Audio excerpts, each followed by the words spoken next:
မင်္ဂလာရှိတဲ့နေ့ရက်လေးကိုပိုင်ဆိုင်နိုင်ကြပါစေ Radio Way ရှင်းသက် Channel ကနေကြိုဆိုလိုက်ပါတယ်နော်ဒီနေ့မှာတော့စာရေးသူခေတ်ရှိညိုရေးသားထားတဲ့နေရသူဆိုတဲ့ဝတ္ထုရှိလေးတွေကအကြောင်းအရာလေးတွေကိုဖတ်ပြပေးသွားမှာဖြစ်ပါတယ်ပြေးနေတဲ့ခြေထောက်တွေမှာဖနက်ရဲလို့မပါတော့စူးညောင်ခလုတ်တွေတိုင်းမိပြီးသွေးတတရဲရဲခုံနေကြတဲ့ခြေလမ်းတွေမရိုင်အောင်ထိန်းထားပေမဲ့တစ်ချက်ရိုက်သွားတယ်ဒါပေမဲ့လည်းအချိန်ကတစ်စက်လေးမှမရောနီလီလန်းထဲကနေလေကွင်းပြင်ကိုဖြတ်ပြီးပြေးဖို့ပြင်တယ်အဝေးကနေမြင်ရတဲ့ဓမယံကြီးကိုလှည့်ကြည့်ပြီးပါဇက်ကနေလည်းဆူတောင်းမှုတွေရေရွတ်ရင်အချိန်ပုံမြင့်အောင်ပြေးလိုက်တယ်ချော်လဲကျသွားလိုက်ကုန်းရုံးပြန်ထပြီးပြေးလိုက်နဲ့တကူလုံးတုံရင်မောခိုက်နေတယ်မဆိုင်ဖဲကျလာတဲ့မျက်ရည်စတွေကိုလည်းတုပ်ဖို့တတိမရမြင်းဟီတန်တွေကြားနေရတယ်မြင်းခွာတန်တွေမြင်နေရတယ်ဂျာဘုတ်တန်တွေနဲ့အတူမြင်းတွေကစုံပေါက်ပြီးစန့်ကျင်ဘက်အရက်ကိုသွားတာကိုမြင်ရပြန်တယ်မြင်းခွာတွေစုစုပေါင်း16ခုမြင်းက4ကောင်မြင်းဟီတန်တွေစူညံသွားတာနဲ့တပြိုင်နက်သူမရဲ့ခြေလမ်းတွေတုံကနေရက်သွားပြီးရေကြီးပေါ်ကိုပုံရက်သားလဲကျသွားတယ်သူမရင်ဘတ်တွေနာကျင်နေရပြီသူမရဲ့ခေါင်းပေါ်ကိုမိုးကြိုးပစ်ချလိုက်သလိုခံစားရပြီးနေရာမှာတင်အငွေ့ပြန်ပျောက်ဆုံးသွားတဲ့အလားပဲရက်ရည်ကျဖို့ကိုတတိမရတော့ပဲလက်ထောက်လိုက်တဲ့မြေကြီးကိုညာဘက်လက်နဲ့ဆုပ်ကိုင်ပြီးနာကြီးမုံတီးစွာနဲ့ဓမယံကြီးကိုကြည့်ရင်တန်တရားဘဝအဆက်ဆက်သူဤလောင်မြိုက်ခြင်းကိုဖန်တီးရတဲ့သူဖြစ်ပါစေအမုန်းတရားတွေရှိကြပြီးကျွန်တော်မျိုးမရှိဒူးထောက်ရတဲ့သူကျွန်တော်မျိုးမထက်နှိမ်ကြတဲ့သူဖြစ်ပါစေအခန်းတစ်စပယ်ပန်းရနံ့တွေကဘာလို့ညနေဘက်တွေမှာပိုမွှေးရတာလဲဒါမှမဟုတ်ဒီနေရာကပဲစပယ်ပန်းတွေကိုပိုမွှေးစေတာလားတယောက်တည်းဒမ်းမှာထိုင်ပြီးတောင်ဤမြောက်ဤရှောက်စင်းစားနေတဲ့သူမရဲ့အတွေးကိုသူမရဲချင်မိတယ်သူမထိုင်နေတဲ့ရှေ့မလန်းမကန်းမှာစပယ်ယုံတယုံရှိတယ်သူမထိုင်နေတဲ့အရှိမလန်းမကန်းမှာစပယ်ယုံတယုံရှိတယ်စပယ်ပန်းအဖူးလေးတွေအများကြီးအဲ့ဒီအထဲမှာမှစပယ်ပန်းလေးနှစ်ပွင့်ကရှင်သွဲပြီးပွင့်အားနေလိုက်တာသူမအဲ့ဒီပန်းလေးကိုခူးတဲ့မခူးတဲ့စဉ်းစားလိုက်ပြန်တယ်ပင်ရန်ထက်မှာပုံမွေးတာပန်းတဘာဝမို့ဒီတိုင်းလေးကြည့်နေတာကပိုအဆင်ပြေတယ်လို့သူမအတွေးဝင်မိတာနဲ့တပြိုင်နက်သူမစပယ်ပန်းလေးကိုခူးဖို့လက်လျှော့လိုက်တယ်ဒီဥယျာဉ်လေးအတွင်းမှာပဲသူမစောပစားကြီးပင်းလာခဲ့တာဒီဥယျာဉ်လေးအတွင်းမှာပန်းမျိုးစုံတွေကိုသူမလက်နဲ့ကိုယ်တိုင်စိုက်ပျိုးလာခဲ့တာဒီစပယ်ယုံကိုလည်းသူမကိုယ်တိုင်ညိုးယူပြီးစိုက်ပျိုးပေးခဲ့တာပဲမဟုတ်လားနောက်ပြီးမိုးဝခပင်တွေသူမအတွက်ရတစိုက်ပျိုးပေးခဲ့တဲ့မိုးဝခပင်တွေလင်းနေငါ့ကိုပြောစရာရှိရဲ့ဆိုဒန်းရဲ့နောက်သားကနေရတရဲ့အတန်ကိုရုတ်တရက်အတန်ကြားလိုက်ရတော့လန့်သွားပြီးသူမရဲ့အတွေးတွေကြောက်ပြောင်ငှက်ပြောက်ပျောက်ဆုံးကုန်တယ်အနောက်ဘက်ကနေပတ်ပြီးသူမရဲ့ဘေးမှာရတဝင်ထိုင်ပြီးသူမစီကပြောစရာရှိတယ်ဆိုတဲ့စကားကိုစောင့်မျှော်နေတယ်သူမကတော့လမ်းဘက်ကိုမျှော်ငင်းရင်ဖူးဖူးပြန်မလာသေးဘူးနော်ညနေ6 နာရီရှိပြီအပြင်ဘက်မှာနေအောင်မရှိတော့ပဲအမောင်တို့ကကြီးစိုးလာပြီးမို့သူမစိတ်ပူနေပြီရတကဘာမှပြန်မပြောပဲတပ်ပြင်းချလိုက်တော့ရတရဲ့မျက်နှာကိုစိုက်ကြည့်ပြီးရတငါတို့ဖူးဖူးကိုတော်တော်ထိမ့်မှဖြစ်တော့မယ်ရတကမျက်မှောင်ကျုံလိုက်ပြီးတခုခုကိုစဉ်းစားကပြောတဲ့မပြောတဲ့ဝေခွဲမရဖြစ်ပုံပေါ်တယ်သူမကတော့အတာကိုမယိမ့်မိပဲအဓိကကတော့စိတ်ကစားတာနင့်အပေါ်ကိုလိုရာထပ်ပေါ်ပြီးတန်ရောစင်တွေအယောင်ပြောင်းနေတာအဲ့ဒါကိုနင်သိရဲ့လားရတကဓမ်းပေါ်ကနေထားလိုက်ပြီးသူမကိုကြောခိုင်းလိုက်ကမဖြစ်နိုင်ပါဘူးလင်းရဲ့မဖြစ်ရင်အကောင်းဆုံးပေါ့ရတရဲ့ဖြစ်လာခဲ့ရင်ဘာလုပ်မလဲဆိုတာကိုနေရောငါပါကြိုစဉ်းစားထားရမှာဖူးဖူးတို့အရွယ်ကအနည်းဆုံးမှရှိတဲ့အပေါ်တာယာတတ်တဲ့စစ်ခင်လေးစားရင်ခန်းစားချက်တွေနေရာထားမှားတဲ့အရွယ်လေးတွေငါကဒီမှာအမြဲရှိပေးနိုင်တာမဟုတ်ဘူးအမေကြီးကလည်းအသက်ရွယ်ရလာတော့ဖူးဖူးကိုအရင်လောက်ဩဇာမညောင်းတော့ဘူးငါရတကဆက်မပြောပဲသူမရှိရာဘက်ကိုပြန်လှည့်လိုက်ပြီးသူမရဲ့မျက်လုံးကိုတဲ့စိုက်ကြည့်လိုက်ပြီးသူမရဲ့မျက်နှာအရေးအခြေကိုအကဲခတ်လိုက်ပြီးငါကိုထိန်းချုပ်နိုင်တာနင်အသိဆုံးပါ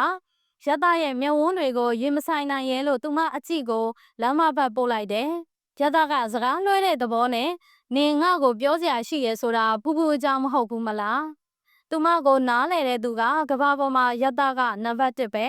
သူမရဲ့မျက်နှာကိုကြည့်ပြီးသူမဘာဖြစ်နေသလဲဘာဖြစ်ချင်တာလဲဆိုတာကိုငယ်လေးကလေးကခံမနိုင်တဲ့သူအခုလဲဖူးဖူးကိစ္စကိုသူမပြောချင်တာမဟုတ်ပဲအခြားကိစ္စတစ်ခုခုရှိတယ်ဆိုတာတန်းသိနေတာ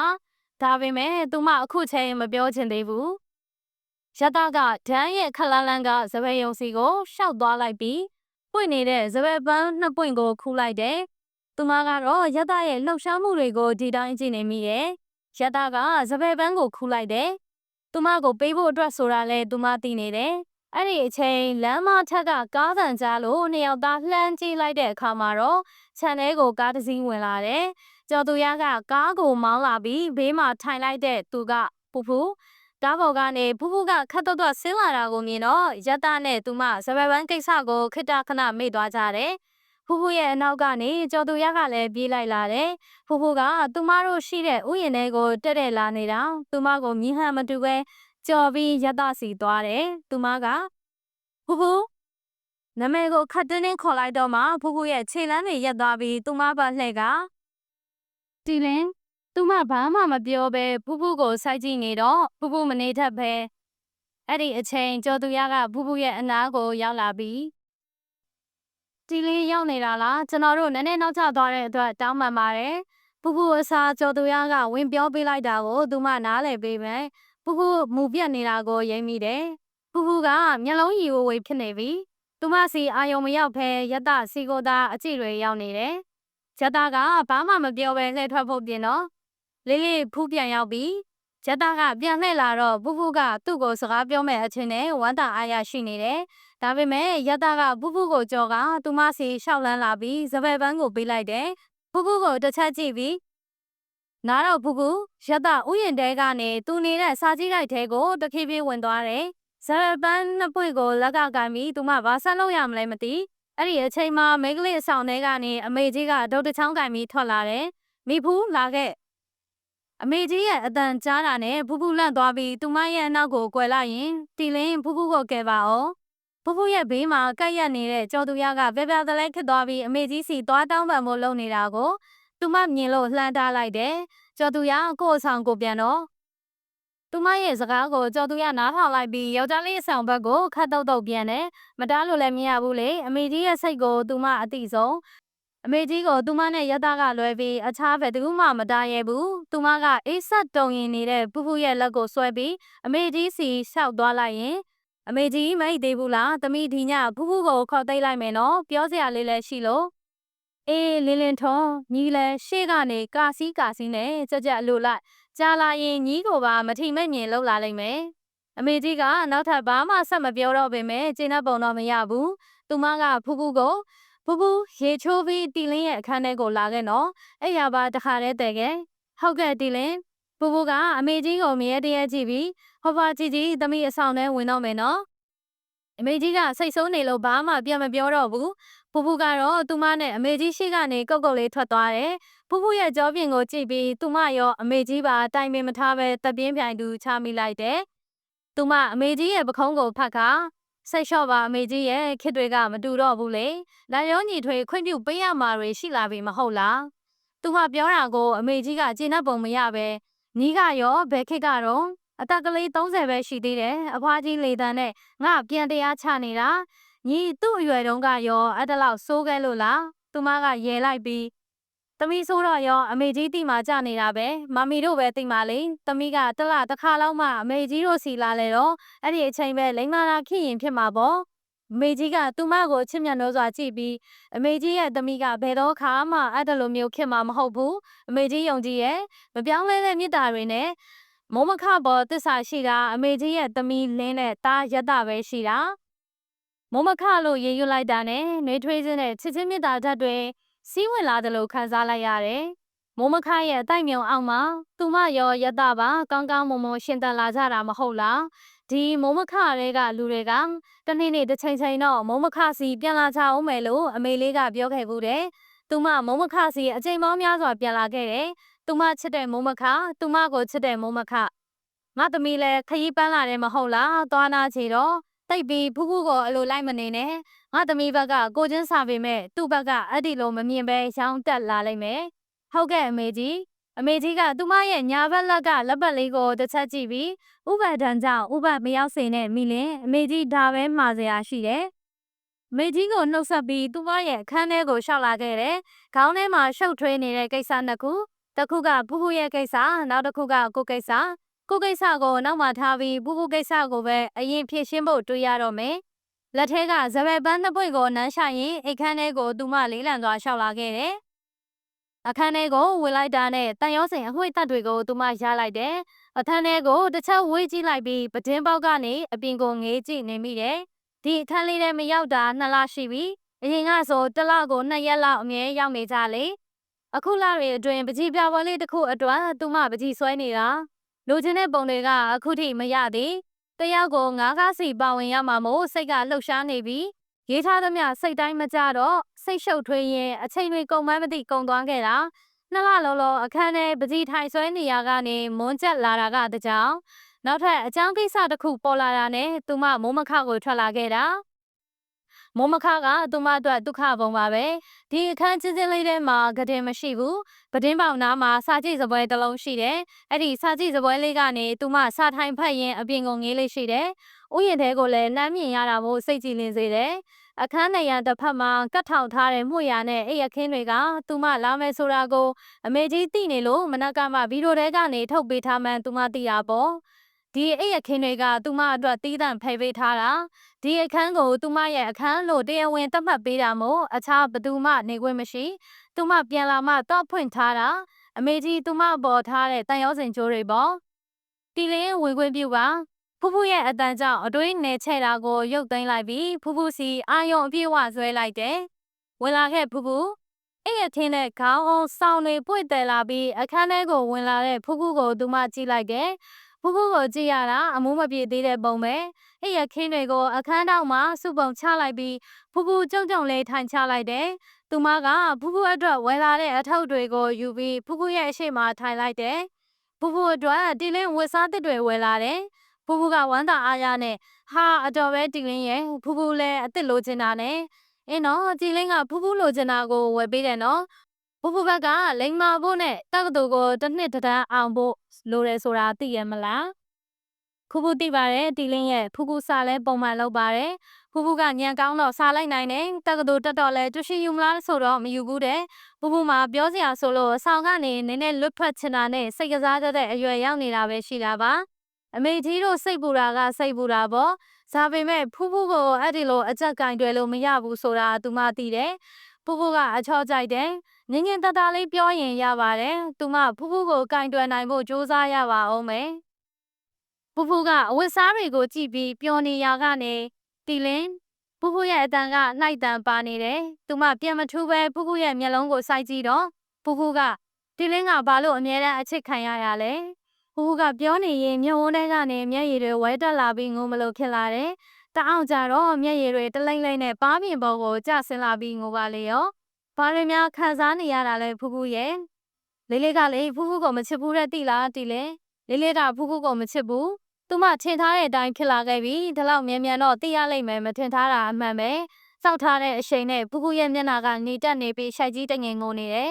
ဒီလောက်ချစ်စရာကောင်းတဲ့ဖူးဖူးကိုဘသူကမချစ်ဘဲနေမှလဲသမီးရဲ့လေးလေးတင်မဟုတ်တီလင်းတို့အားလုံးဖူးဖူးကိုချစ်တယ်လေတကယ်လဲဖူးဖူးကချစ်စရာကောင်းပါတယ်မျက်လုံးလေးတွေဝိုင်းဆက်ပြီးအသားဖြူဖြူနှာခမ်းဖူးဖူးနဲ့ကောင်မလေးကတကယ်ကိုကြော်ရှင်းလာပါတယ်လှသွေးကြွယ်တဲ့အရွယ်လေးဆိုတော့လိုချင်သူတွေဝိုင်းဝိုင်းလည်နေမှလဲသူမသိပါတယ်အဲ့ဒီလိုချစ်တာကိုပြောတာမဟုတ်ဘူးတီလင်းရဲ့ချစ်သူလိုအချစ်မျိုးနဲ့ဖူးဖူးကိုမချစ်ဘူးလို့ပြောတာရှူတိုတိုအမေကြီးကြားသွားရင်တီလင်းတို့နှစ်ယောက်စလုံးမလွယ်ဘူးရဲ့အဲ့ဒီအခါမှဖူးဖူးကအတန်ကိုနှိမ်ပြီးဖူးဖူးလေးတီလင်းရဲ့ဆယ်ပုံပုံရင်တပုံလောက်အချစ်ခံရတဲ့ကံပါရင်ကျင်းတတ်ပါတယ်တီလင်းကိုအကုန်လုံးကဝိုင်းချစ်ကြတာပဲနော်ဖွားဖွားကြီးကြီးရောလေးလေးရောဦးမိုင်းရောအကုန်လုံးကချစ်ကြတာဖူးဖူးမြင်တယ်ဖွားဖွားကြီးကြီးဆိုရင်လေဖူးဖူးကဒီခန်းလေးလိုချင်ပါတယ်လို့ပြောတာကိုဖူးဖူးကလုံးဝမပေးဘူးသိလားဖူးဖူးကိုပိုင်ခန်းလိုချင်လို့ပူဇာနေကြအမေကြီးသူမစီကိုဖုန်းဆက်လမ်းတိုင်ထားပြီးပြီမို့တီးနှစ်နေပြီးသားပါဒါပေမဲ့အဆောင်မှာကတယောက်တစ်ခန်းစီပေးဖို့မဖြစ်နိုင်သလိုကိုပိုင်ခန်းတွေရဲ့နောက်ဆက်တွဲဖြစ်လာနိုင်ခြေရှိတာတွေကိုအမေကြီးကသူမထိန်နိုင်လို့ဟောတိုက်ခန်းနဲ့မိန်းကလေးတွေကတင်တယောက်တစ်လုံးစီနဲ့နေရတယ်သူမလည်းငယ်စဉ်ဘဝကအဲ့ဒီလိုနေခဲ့ရတာပဲဒါပေမဲ့သူမ သူမကပြုပေါ်ဝင်တဲ့အရွယ်မှာမနေခဲ့ရဘူးတော့ဖူးဖူးရဲ့ခံစားချက်ကိုမသိရလဲဖြစ်နိုင်တာပဲဖူးဖူးလေးတီလင်းရဲ့ဆယ်ပုံပုံတစ်ပုံလောက်ချိတ်ခံရတဲ့ကံပါရင်ကျင်းနေပါတယ်ဖူးဖူးသမီးဘာတွေလျှောက်ပြောနေတာလဲဖူးဖူးလျှောက်ပြောနေတာမဟုတ်ဘူးတီလင်းရဲ့လေးလေးကပြောတယ်အချစ်ဆိုတာလုံးယူလို့မရဘူးတဲ့ဖူးဖူးကိုညီမလေးတယောက်ထပ်မပို့ဘူးတဲ့တီလင်းကလွယ်ဘသူကမှမချစ်ဘူးနဲ့တူပါတယ်တစုံတစ်ယောက်ကြားသွားမှဆိုတဲ့အလားအခန်းတကားကိုလှမ်းကြည့်မိတယ်မတော်တဆများအခန်းသားကနေတယောက်ယောက်ဖြတ်သွားခဲ့ရင်ဆိုတဲ့အတွေးနဲ့အခန်းတကားပိတ်ထားရဲ့လားစိုးထိတ်မိသွားတာဖူဖူကမူးနေတော့ပြောတဲ့စကားလားမပြောတဲ့စကားလားသူမခွဲခြားတတ်တော့ဘူးထင်တယ်အရင်လိုသူမကိုချစ်ကြောက်ရိုသေရကောင်းမှလည်းမသိတော့ဘူးဖူဖူလျှောက်ပြောနေတာမဟုတ်ဘူးတီလင်ဖူဖူတည်းမဟုတ်တဆလုံးသိတယ်အကိုကျော်သူရရောထူးထမ်းမြင့်ရောနောက်ပြီးစာကြပိုးဟိမန်အောင်သိရဲ့တီလင်းဦးမိုင်းကိုအဖေပြန်ပေးလိုက်ပြီးဆိုတဲ့ညကလေးလေးကဥယျာဉ်ထဲမှာတညလုံးထိုင်နေတာဘသူမှသွားမခေါ်ရဲဘူးဖွားဖွားကြီးကြီးတောင်စိတ်မကောင်းဖြစ်နေတာတီလင်းကိုပြန်မပြောရဘူးလို့ပြောထားလို့တီလင်းပြန်မသိတာဖူဖူပြောမှပဲသူမရဲ့မျက်လုံးတွေပြူးကျဲသွားပြီးပါဇက်ကနေတော့ဖះသားမိမတက်ဖြစ်သွားခဲ့ရတယ်ဖူဖူကတော့အာတော့နေပြီးရင်ထဲရှိသမျှအကုန်ပြောဖို့တာဆူနေတာပါပဲတီလင်းကိုလေဖူဖူအမြဲတမ်းအားကြခဲ့ရတာလေးကတီလင်းကိုဆိုအရေးတကြီးကြီးနဲ့ဖူဖူကိုကြည့်ပုံနဲ့တီလင်းကိုကြည့်ပုံတူကိုမတူတာအော်ဖူဖူရဲ့အဲ့ဒါကတီလင်းတို့ကငငယ်လေးတဲကလေးကအတူတူကြီးပြင်းလာတာလေတရောစတွေကနဲတာမှမဟုတ်တာ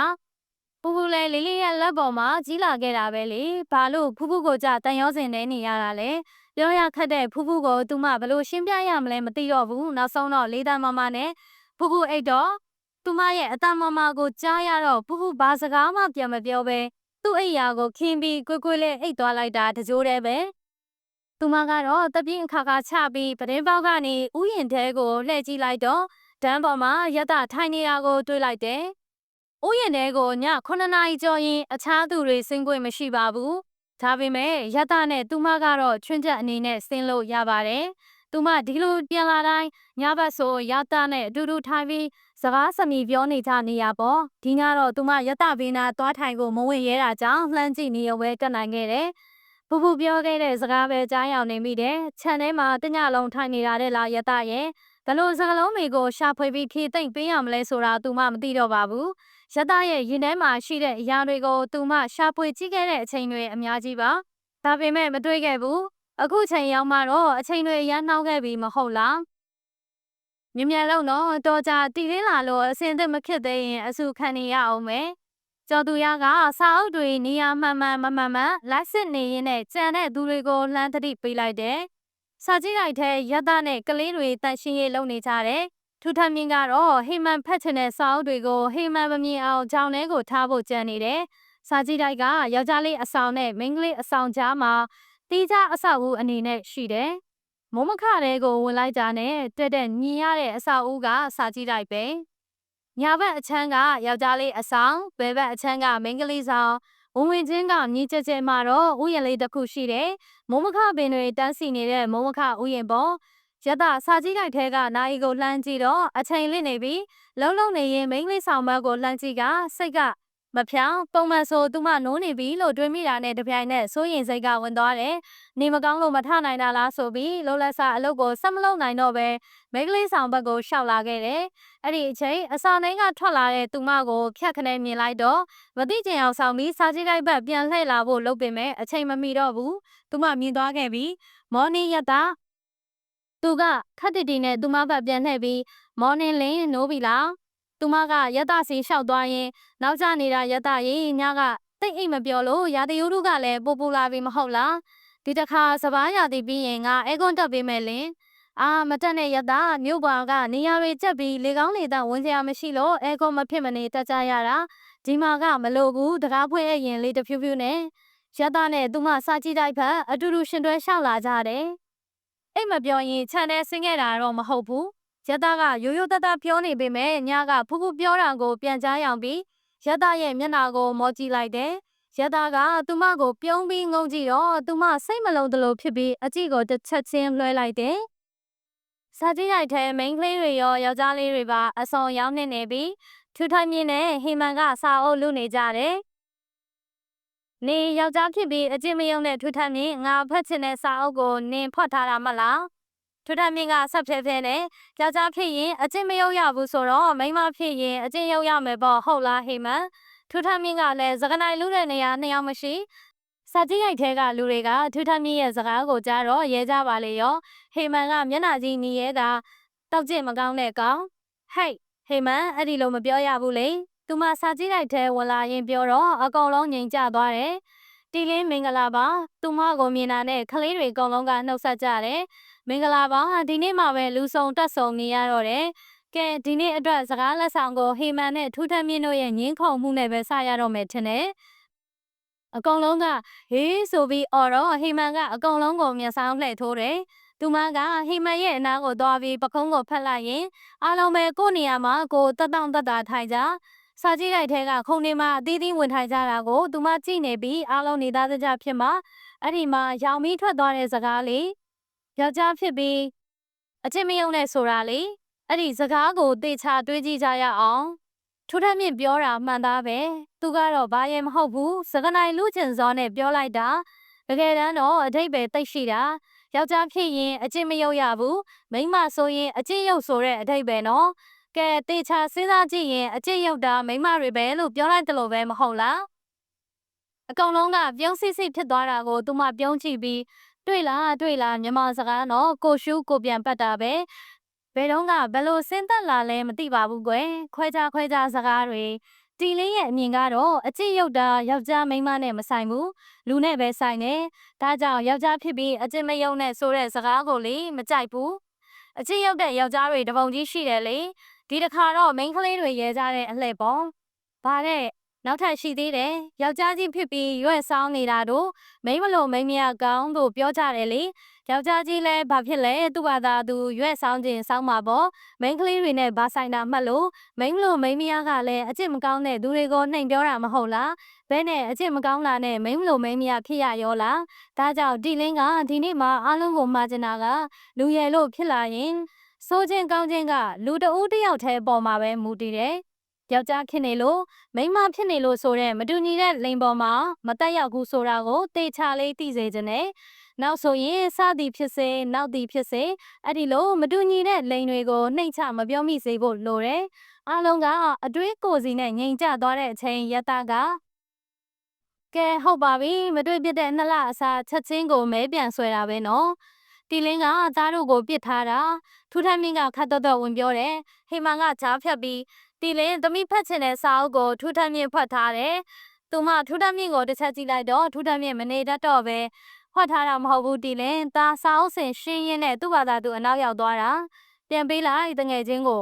ထူထမ်းမြင့်ကစာအုပ်စင်နောက်မှာဖတ်ထားတဲ့စာအုပ်ကိုယူပြီးသူမစီကမ်းပေးတယ်။သူမစာအုပ်နာမည်ကိုဖတ်ကြည့်တော့ဆီယမမွန်ဟော်စီရဲ့အမေကိုပြောဖြစ်သောစကားများဆိုတဲ့စာအုပ်နာမည်ကိုမြင်တော့သူမရင်ထဲနှိမ့်ငနဲ့ဖြစ်သွားတယ်။ဒါပေမဲ့ဟမ်မပြဟိမတ်စီကမ်းပေးလိုက်တော့လှမ်းယူနေတဲ့ဟိမတ်ရဲ့လက်တွေကတုံရင်နေတယ်။သူမမသိချင်အောင်ဆောင်လိုက်ပြီးကလေးတွေဘက်လှည့်ကကဲမနေ့ကကြည်လင်းရောက်တာနောက်ကြတော့စာအုပ်ထုတ်ကြီးမခောက်ရသေးဘူးမလား။အခုအဲ့ဒီစာအုပ်ထုတ်ကြီးဖောက်ပါတော့မယ်။အရင်စာအုပ်တွေကိုရောနေသားတကြပြက်စီထားရဲ့လား။ပြက်စီထားပါတယ်။ကျော်သူရကစာကြည့်လိုက်တော့မှထောင်ထားတဲ့ဆာလာအိတ်ကြီးတအိတ်ကိုထမ်းပြီးသူမရဲ့အရှိကိုယူလာတယ်။သူမရန်ကုန်ကပြန်လာတိုင်းစာအုပ်တွေဝယ်လာထက်လို့ကလေးတွေကဒီလိုနေ့ဆိုတကူးတကမျှော်နေကြတာ။ဒီတစ်ခါတော့တီလင်းအခြားစာအုပ်တွေထက်အင်္ဂလိပ်ရုပ်ပြကတွန်းတွေပုံမြင်တွေနဲ့တင်ချညာစာဗဟီရီတွေပဲရှာလာခဲ့တယ်။ဘာဖြစ်လို့လဲဆိုတော့အခုကနေရာဒီကျောင်းပိတ်ရမလားအင်္ဂလိပ်စာနဲ့တင်ချတိုးတက်အောင်လုပ်ရမယ်နော်။တီလင်းကမနှက်ဖြန်ဆိုပြန်မှာမို့မနှက်ဖြန်ပြန်မယ်ဆိုတဲ့အတန်ကြားတော့ယတကသူမကိုလှမ်းကြည့်ရဲ့သူမသိပေမဲ့မသိကြအောင်ဆောင်နေလိုက်တယ်ဟူဟူကယတကိုလှမ်းငင်းနေပြီးမျက်ရည်တွေဝဲတက်လာတာကိုကြော်သူရလှမ်းမြင်လိုက်တော့တပ်ပြင်းချရုံမှတပါသူလည်းမတက်နိုင်ခဲ့ဘူးည9နာရီထိုးပြီးမို့ဥယျာဉ်ထဲမှာဘယ်သူမှမရှိတော့ဘူးယတနဲ့သူမနှစ်ဦးတည်းဓာတ်ပေါ်ထိုင်နေတယ်ယတကသူမပြောတာကိုတေးသေးချာချာနားထောင်ပေးနေတယ်သူမပြောပြနေတာကိုဘာတစ်ခုမှကြားဖြတ်ဝေဖန်ခြင်းမရှိပဲလေးလေးနက်နက်စဉ်းစားနေတယ်။သူမရဲ့စကားဆုံးတာကိုစောင့်ပြီးမှလင်းနင်ပြောနေတဲ့အချိန်ငါပထမဆုံးတွေးမိတာကနင့်ရဲ့ခရီးစဉ်ကြာနဲ့အိမ်မက်တွေဘာညာကိုခဏထားအောင်ဒီခီးစဉ်မှာနင့်ကိုစိတ်ချရပါမလားဆိုတာပဲငါတွေးတယ်။စံတော်ငါမတွေးဘူး။ငါကိုဘသူမှတယောက်တည်းမလွတ်တာကိုသိတယ်။ဒါကြောင့်မမီတို့ကိုတပတ်လောက်မိုးမခကိုပြန်မယ်ဆိုပြီးထွက်လာတာပေါ့ ရတာကတခုခုကိုစဉ်းစားလိုက်ပြီးပုံမိုင်းဝင်ရောဒီကိစ္စသိလားသူမအလန်တကြားနဲ့ခေါင်းခါလိုက်ခါသူသိလို့မရဘူးသူကဒါမျိုးတွေယုံကြည်မရှိဘူးရတာကမျက်မှောင်ကျုပ်လိုက်ပြီးငါကရောယုံကြည်ရှိတယ်လို့ထင်လားလင်းသူမဘာမှပြန်မပြောဘဲရတာကိုစိုက်ကြည့်နေလိုက်တယ်အဲ့ဒီတော့မှရတာကမပြောတာကနင်သူ့ကိုပြောပြတင်တယ်လို့ရတာသူမတိုးတိုးလေးခေါ်လိုက်ပြီးသူကနေမဟုတ်ဘူးရတထံကနေဘာစကားတန်မှထွက်မလာခဲ့ဘူးသူမတက်ပြင်းချလိုက်ပြီးတချို့နေရာတွေမှာသူနဲ့ငါအတော်လေးကိုမတူညီဘူးဒါနဲ့များနင်ဘာလို့ကိုမိုင်းဝေကိုရွေးချယ်ခဲ့သေးလဲရတရဲ့အတန်ကတိုးတိုးလေးနှုတ်ခနဲထွက်သွားတယ်သူပြောတာမှားသွားပြီဆိုတာသိလိုက်ပေမဲ့အချိန်လွန်သွားခဲ့ပြီသူမရဲ့မျက်နှာမှာနားလေရခတ်တဲ့အမူအရာဖြစ်တာကိုရတမြင်လိုက်ရတော့ရင်မဆိုင်နိုင်ပဲမျက်နှာလွှဲဖို့ကြိုးစားတယ်ရတသူမရဲ့ခေါ်တန်ကိုရတပြန်မထူးဒန်းကိုကင်ထားတဲ့ရတရဲ့လက်တွေကမတိမသားလေးတုံရင်နေတယ်။သူမကျဉ်တဲ့မျက်နှာနဲ့တစ်ချက်ပြုံးလိုက်ပြီးငါအသက်30ရှိပြီ။အတီတခြားနဲ့မိသားစုဘဝလေးကိုတိဆောက်ချင်တယ်။ငါအိမ်အောင်ပြုရမယ့်အသက်အရွယ်ရောက်နေပြီရတ။လူတယောက်ကိုထိုင်ဆောင်နေဖို့ဆိုတာမဖြစ်သင့်တော့ဘူးမလား။ဒီတစ်ပတ်အလုပ်ယုံမှာငါအလုပ်များနေလို့ငါဘလို့မှလူခွဲထားခဲ့လို့မရဘူးလေ။ကြိုပြောမယ်ဆိုရင်တော့ကျော်သူရကိုလွှဲထားခဲ့လို့ရမယ်။အခုအားချင်းသိရတော့ငါလည်းဘလို့စီစဉ်ရကောင်းမှမသိဘူးဖြစ်နေတာရတာကစကားလမ်းကြောင်းကိုတိတိတတ်တာပဲလွှဲလိုက်တော့သူမလည်းဘာမှမဖြစ်တယ်လို့ပဲနေရင်စိတ်မပူပါနဲ့ဟာငါအခုလိုပြောပြတာကနင့်ကိုလိုက်စေချင်လို့မဟုတ်ဘူးငါယုံကြည်ရတဲ့သူကိုငါလုံးမဲ့အရာပြောပြခဲ့ရုံပဲတကယ်တမ်းလဲဒီခီးကိုငါတယောက်တည်းလွတ်လွတ်လပ်လပ်သွားချင်တာအေးမကိုတော့နင်ဆက်သွယ်ထားတယ်မဟုတ်လားသူမခေါင်းခါရင်မဆက်သွယ်ထားဘူးငါဘာသာငါအရင်သွားမယ်နောက်တော့မှအေးမကိုဆက်သွယ်လိုက်မယ်နင်သိတဲ့အတိုင်းအေးမကငါလာမယ်ဆိုတာသိရင်အနောက်ကနေတကောက်ကောက်လိုက်ပြီးအဖွားကြီးလိုလိုက်ပြောနေတော့မှရတာကသူမရဲ့စိတ်ကူးကိုနားလည်ပေးမယ်လေစိတ်ပူတာကြောင့်အေးလင်းရေနင်ကတော့ကြီးလာလေထိလို့မနိုင်လေပါလားငါလည်းမပြောပြတတ်တော့ဘူးနင်အေးမကိုတော့တေချာပေါက်ဆက်သွယ်စေချင်တယ်အင်းပါငါတရားနေ့ကနေပြီးရင်ဆက်သွယ်မှာပေါ့သူ့ဟိုတယ်မှာငါမတဲချင်ဘူးအရာအလုံးကိုအစီအစဉ်နဲ့ကိုပဲသွားမယ်တခုတော့ငါ့ကိုဂရိပေးပါရတာကိုမိုင်းဝေနဲ့အေးမဖုန်းဆက်ခဲ့ရင်မသိဘူးလို့ညင်းခိုင်းရင်ညင်းခိုင်းဒါမှမဟုတ်အကြောင်းပြချက်တစ်ခုခုပြောခိုင်းမလို့လားရတာရဲ့လက်မောင်းကိုသူမမနာအောင်လှမ်းရိုက်လိုက်ပြီးတွေ့လားငါဘာပြောမလဲဆိုတာနင်သိပါတယ်ကဲမနက်အစောကြီးကားကွင်းကိုတော့ငါလိုက်ဖို့ပေးပါမယ်လင်းရဲ့အမေကြီးကိုညကလေးကကြော့ထားအောင်မဟုတ်ရင်မနက်အစောကြီးငါတို့နဲ့အတူတူလိုက်ထနေရအောင်မယ်နင်လဲစောစောနာတော့လင်းနှစ်ယောက်သားဓမ္မမှာထိုင်နေရကနေထားလိုက်ပြီးအဆောင်ထဲကိုစီပြန်ဝင်ချမလို့ပြင်ရင်ရတကတခုခုကိုတတိယသွားလို့ကြပါအောင်နေလက်ပတ်ကိုမေကြီးကဒါမျိုးကြနှုတ်လုံးနဲ့ငါ့ကိုတစ်ဆက်လေးတောင်မပြောပြခဲ့ဘူးသူမကညာဘက်လက်ကိုကမ်းပေးလိုက်တော့ရတကလက်ပတ်ကိုစိတ်ဝင်စားကြည့်နေတယ်လက်ပတ်ကျိုးအပြော့ကလေးတစ်ခုရဲ့အလဲမှာကြောက်စိမ့်ရအောင်လုံးလေးတစ်ခုပါတယ်လက်ပတ်ကိုတေချာနီးကကြည့်နေပြီးရေမောနေတဲ့သူတို့နှစ်ယောက်ကိုမိန်းကလေးဆောင်ရဲ့ဗရင်းပေါက်ကနေဖူးဖူးတယောက်ငေးကြည့်နေတာကိုသူမတို့သတိမထားမိလိုက်ကြဘူးအခန်းနဲ့တကယ်ပဲသူမပကံမီကိုရောက်လာခဲ့ပါပြီအသက်30ထိဘဝမှာတယောက်တည်းခရီးမထွက်ခဲ့ဘူးတော့ထွက်မဲ့ထွက်တော့လဲပကံမီကိုရောက်လာခဲ့တာနေချင်းညချင်းပဲတိမ်ပလီနွေနှောင်းခညောင်းနဲ့အိုဘဲ့ပကံမီနှုတ်ဖျားကနေတယောက်တည်းတန်ထွက်ရွတ်ဆိုကြည့်ပြီးတိတ်သဘောကျနေတာပကံနဲ့ပတ်သက်ပြီးစာအုပ်တွေမှာတင်စားထားတဲ့စာကြောင်းလေးမို့နှုတ်ဖျားမှာအတော်ဆွဲနေခဲ့တယ်။ဤဘက်လေးစီရင်ကောင်းရည်ကြီးကိုမောကြည့်တော့တိမ်တွေကအထက်ထက်နဲ့လှပနေလိုက်တာ။နေကချက်ချက်တော့ပူနေတာကြောင့်ကြာတော့မောမကြည့်နိုင်။နှွေရဲ့အပူရှိန်ကသေးလာတယ်မဟုတ်။လေဘူးတွေကလည်းမျက်နှာကိုလာရိုက်ခတ်တော့သဲတွေတချက်ချက်ဒါတော့အိုးထုတ်ကြီးဆောင်လက်ရှိတစ်ထပ်ဝတ်ပြီးမတ်စတက်ထားသေးတာကျော်ဟိုကတပတ်ပကြီးဆွဲမဲ့ဆက်ကိုထည့်ထားတဲ့အိတ်တလုံးကကျိုးတိုင်းလွယ်ထားသေးတော့တယောက်တည်းရှုပ်ရှက်ခတ်နေတာအီးဘိုက်မောင်းနေရင်လမ်းကိုတေချာကြည့်တော့ဇဝေဇဝါဖြစ်ရပြန်လို့လမ်းလေးတစ်ပင်နားမှာခဏရက်လိုက်ပြီး Google Map ကိုဖွင့်လိုက်တယ်ရင်းနေရာတုန်းကလိုင်းမိပြီးအခုကျတော့လိုင်းကမမိတော့ပြန်ကျော်ဘိုထဲပါလာတဲ့မြေပုံကိုထုတ်ကြည့်ပေမဲ့လည်းလမ်းမှာဘာမှသားမှမရှိလူသားလူလာမရှိတဲ့နေရာမှာရက်မိနေတာမို့နောက်ပြန်လှည့်လိုက်ရမလားတွေးနေတော့ဆိုင်ငယ်တန်ကိုကြားလိုက်ရတယ်အမှန်တော့ဆိုင်ကယ်တန်ကသာတအားကျနေတာဆိုင်ကယ်ကအခုထက်ထိအနားကိုမရောက်လာသေးပဲခက်ဝေးဝေးသာရှိသေးတယ်ဆိုင်ကယ်ကိုလှမ်းကြည့်လိုက်တော့စိတ်ကြောသက်အရွယ်ယောက်ျားလေးတစ်ယောက်မောင်းလာတာကိုတွေ့ရတယ်ဒီလောက်နေဘူးကျဲတဲမှာအိုးထုံမပါလက်ရှိမပါပဲဘယ်လိုသွားလာနေကြပါလဲပကံကလူတွေကတော့ဓာရီကိုခံနိုင်ရင်ရှိနေပြီပဲနေမယ် သူမကဆိုင်ကယ်ကိုလှမ်းတားတော့ဆိုင်ကယ်ကသူမရှိမှရက်ရင်ဆက်သေးသွားတယ်ဆက်တက်လိုက်တာမျိုးမဟုတ်ပဲသူ့အလိုလိုရက်လိုက်တာနဲ့ဆက်သေးသွားတာမျိုးအဲ့ဒီအချိန်သူမဝတ်ထားတဲ့လက်ပတ်ကလေးကျက်လာတယ်လို့ခန်းစားရလို့သူမလက်ပတ်လေးကိုငုံကြည့်လိုက်တော့အစိမ်းရောင်ကြောက်လေးကအညိုရောင်ပြောင်းနေတာကိုထူးထူးဆန်းဆန်းတွေ့လိုက်ရတယ်လေပူတဲ့ဖုန်တော်တဲ့ထွက်ရလို့အယောင်ပြောင်းတာဖြစ်ကောင်းဖြစ်နိုင်တာပဲဆိုပြီးသူမအမှတ်တမဲ့ထားလိုက်ပြီးကလေးရဲ့ရွှေကူကြီးသွားခြင်းလို့ဘလို့သွားရမလဲကလေးကသူမကိုခက်တီတီနဲ့တစ်ချက်လှည့်ကြည့်လိုက်ပြီးလမ်းမနေပြီးဒီလမ်းကသွားရင်ဓမ္မရကြီးပဲရောက်မှနောက်ပြန်ကွေ့ပြီးလမ်းမကြီးကိုပြန်တက်အဲ့ဒီလမ်းမကြီးကအနောယထာလမ်းလို့ခေါ်တယ်အဲ့ဒီအခါကျရင်ဘယ်ကွေ့ပြီးရင်လမ်းတွေ့ရင်ညာချိုးတက်တဲ့တာတော့တပ်ပိန်ညူဖះကျော်ရင်ရွှေကူကြီးပဲကလေးပြောတာကိုသူမနားမလဲတာကြောင့်ဘလို့တစ်ခေါက်လောက်ပြန်ပြောပေးပါဦးကလေးကစိတ်ရှုပ်သွားဟပ်ပေါ်ပေမဲ့စိတ်ရှိရှိနဲ့တစ်ခါထပ်ပြီးရှင်းပြပြန်တယ်အနောက်ကိုပြန်သွားရင်လမ်းမကျဲကြီးတစ်ခုတွေ့လိုက်မယ်ဘယ်ချိုးနောက်တစ်ခါညာဘက်မှာလမ်းတစ်ခုတွေ့ရင်ညာချိုးတက်သွားခိုလေးလမ်းတွေကများနေလို့နောက်ပြီးလမ်းချိုလမ်းကြားထဲထပ်ဝင်မိသွားရင်လမ်းပြောက်သွားမှဆိုလို့ဒီကနေဘယ်နှမိနစ်လောက်မောင်းရမလဲ7မိနစ်လောက်ပဲအင်းကျေးဇူးပဲနော်ကလေးကသူ့ဆိုင်ကယ်ကိုဆက်နှိုးလိုက်ပေမဲ့ဆိုင်ကယ်ကဆက်နှိုးလာမလို့နဲ့ပြန်ရက်သွားတယ်သူမလည်း e-bike ကိုပြန်ကွေ့ပြီးဖြည်းဖြည်းချင်းမောင်းလာခဲ့တယ်မောင်းပေမဲ့သူညွန်တဲ့လမ်းကိုတိတ်မသိကိစ္စတော့မရှိပါဘူးလမ်းမှာထပ်မေးလိုက်ရုံပဲလို့တွေးပြီးရင်မိတယ်နောက်ကနေဆိုင်ကယ်တန်းကြားတော့မလွတ်မှဆိုလို့သူမဘေးကပ်ရက်ပြီးလိုက်တယ်လမ်းကကျင်းတော့မောင်းလေမောင်းစားလည်းမရှိတာကြောင့်မှောက်သွားမှစိုးရင်လို့မနေထိန်မောင်းနေရတာ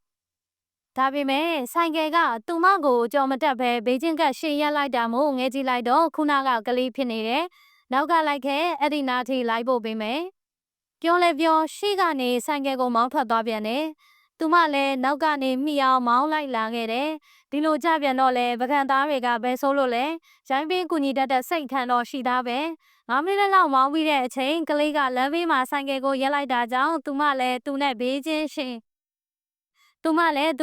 ျင်းကပ်ရက်ရှင်ရက်တယ်အဲ့ဒီအရှိတက်တဲ့ကိုဆက်သွားလိုက်ဘဲမှကိုယ်စရာမလိုဘူးတပ်ပိန်ညူတွေးလိုက်မယ်တပ်ပိန်ညူထဲဝင်ပြီးဘဲဘက်ကိုမျောလိုက်ရင်ရွှေကူကြီးပဲမားစရာတော့မရှိပါဘူးနော်ကလေးကပါဇက်ကမဖြေပဲခေါင်းကိုခါရမ်းပြတယ်ရောင်းလက်စနဲ့ဖျားနာထိတောင်လိုက်မဖို့ပါလားတွေးနေတော့ကလေးကဆိုင်ကယ်ကိုပြန်ခွေဖို့ပြင်နေတာကြောင့်ဟဲ့ကလေးခဏနော်လွယ်ထားတဲ့အိတ်ထဲကပတ်စံ1000နဲ့တရွက်ကိုထုတ်နေတာမြင်တော့ကလေးကဘာမှထပ်မပြောပဲဆိုင်ကယ်ကိုခတ်တွတ်မောင်းထွက်သွားတယ်သူမသာဦးကြောင်နဲ့အဲ့ဒီကလေးကိုငေးကြည့်ရင်ကြံရစ်ခဲ့တယ်ဒီလိုနဲ့ပဲသူမတယောက်တည်းမောင်းထွက်လာခဲ့ရင်ညင်းလေးတွေတန်းစီရက်ထားတဲ့နေရာကိုရောက်တော့မှတပ်ပင်ညူဖះကိုရောက်မှန်းတီးလိုက်လို့ချိုးကွေးလိုက်ပြီးလမ်းအတိုင်းသွားခဲ့တယ်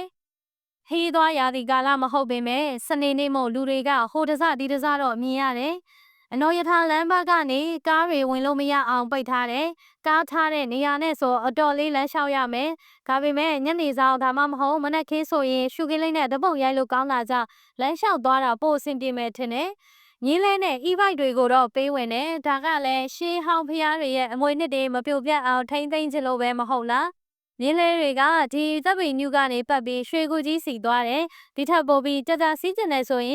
်ရွှေကွန်ချာအထိစီးလို့ရတယ်လို့သူမစာအုပ်ထဲဖတ်ပူးတယ်။သူမကတော့တယောက်တည်းမို့မြင်းလဲစီးကျင်စိတ်မရှိ။နောက်ရက်အေးမအားတဲ့အခါမှာတော့အေးမနဲ့အတူတူစီးရင်စီးမယ်လို့တော့တွေးထားမိရဲ့။အခုတော့နေပူတဲ့ဓပုံရိုက်ပေးမဲ့ကလေးတွေဈေးလိုက်ရောင်းနေတဲ့ကလေးတွေအပြင်တောင်းရနေတဲ့တက်ကြီးပိုင်းတွေကိုတွေးလိုက်ရတော့သူမစိတ်မကောင်းဖြစ်ရပြန်တယ်။ကျောင်းနေအရွယ်ကလေးတွေကျောင်းရောပြီးဆုံးအောင်နေကြရဲ့လားလို့တွေးမိလို့လေ။ပကံကိုတခါမှမရောက်ဘူးတဲ့သူမအတွက်ရင်ခွင်းတွေကတိတ်ကိုစိမ့်လွန်ပါတယ်။သူမက e-bike ကိုမရက်တဲ့အတွက်သူမကိုတော့ထွတ်ဈေးလိုက်မရောကြ။သူမမောင်းနေတဲ့ဘေဘီကိုဝဲကြည့်လိုက်တော့ထိုင်ပြီးတောင်းရနေတဲ့အဖွားကိုတယောက်နဲ့အကြည့်ချင်းအမှတ်မထင်ဆုံသွားတယ်။အဖွားကိုရဲ့အကြည့်တွေကဆူရှပြီးကြောက်စရာကောင်းလာတယ်။အညိုရောင်ချီတဲ့အပေါ်တက်ခက်နှန်းကိုဝတ်ထားပြီးလက်တစ်ဖက်ကတောင်ဝေး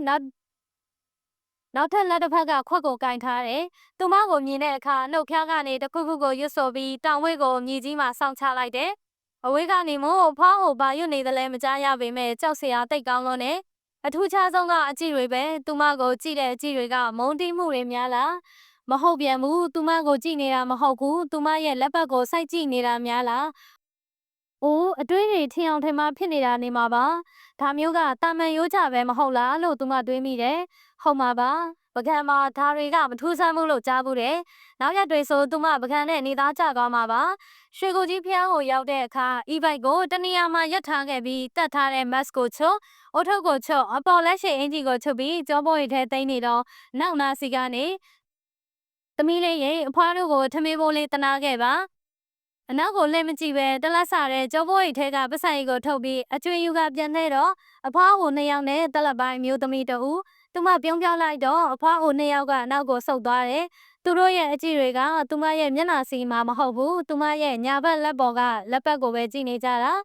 တလက်ပိုင်းမျိုးသမီးကတော့ဘာမှဖြစ်ဟန်မတူပဲရှေ့ကိုတိုးလာပြီးခွက်ကလေးခံတယ်သူမအကြွေထည့်ပေးလိုက်တယ်အဖွားကို2ယောက်ထပ်ပေးမလို့သူမရှေ့တိုးတော့အဖွားကို2ယောက်ကကြောက်လန့်တကြားနဲ့နောက်ကိုပို့ဆုတ်သွားတယ်တယောက်ကတောင်ဝှေ့ကိုမြည်ကြီးမှအားနဲ့တစ်ချက်ထောက်ချလိုက်ပြီးတကြော့ပြန်လာကြပြန်ပြီ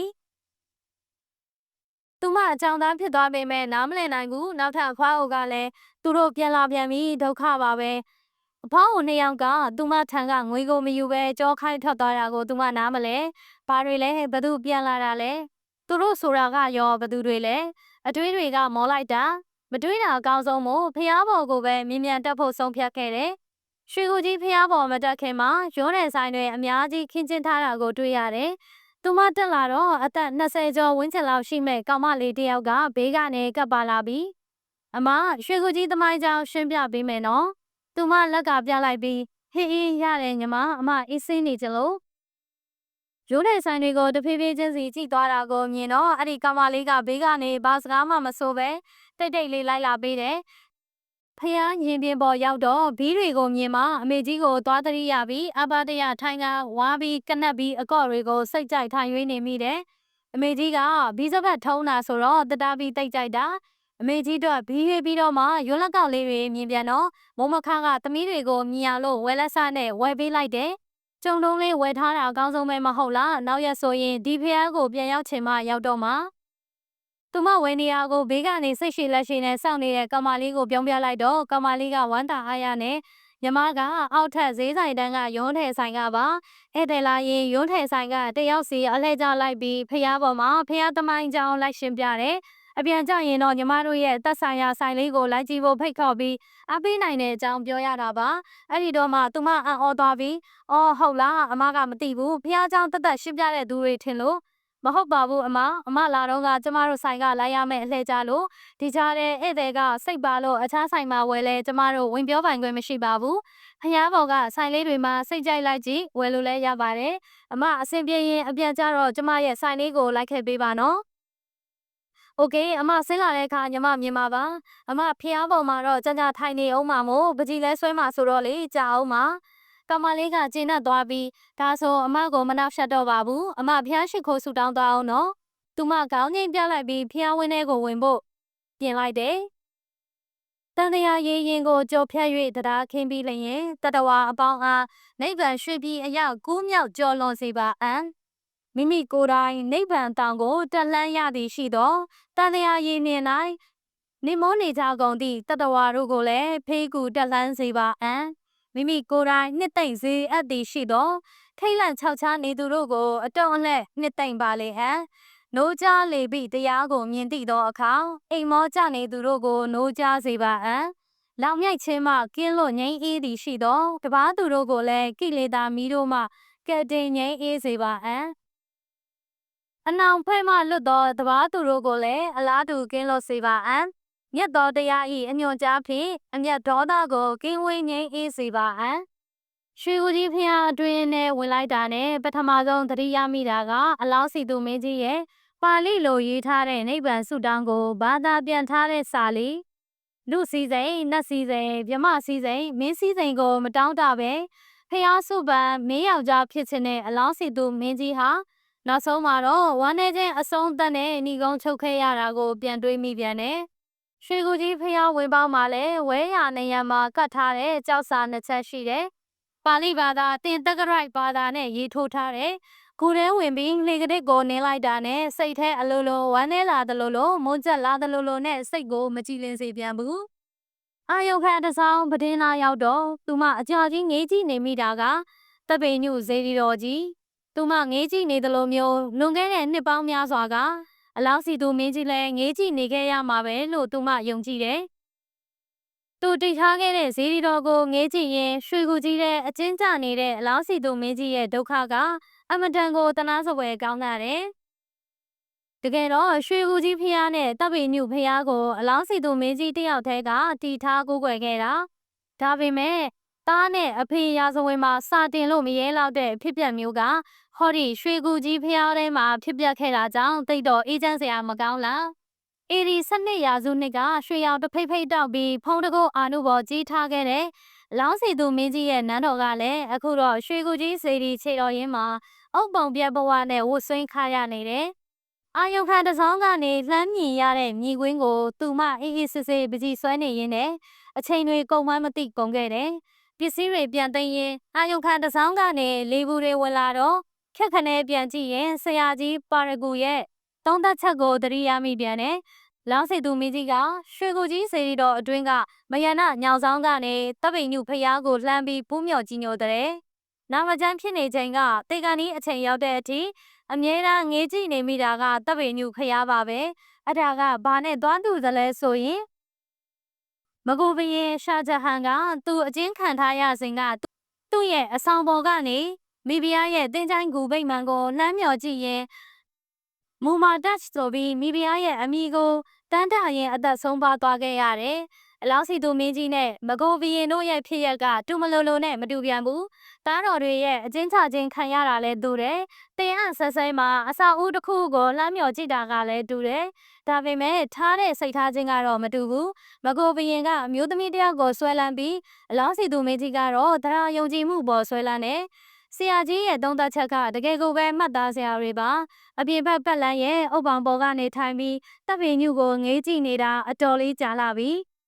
ပကြီးဆွဲဖို့နေရာထပ်ရှာခဲ့ပေမဲ့ထင်သလောက်ထိုင်စရာနေရာမတွေ့ခဲ့လေတဖြူးဖြူးနဲ့နေလို့ကောင်းပေမဲ့ဒီမှာကြာနေရင်အတွေးတွေနဲ့မုန်းချက်တော့မှာပဲနိုင်ကိုကြည့်တော့12နာရီ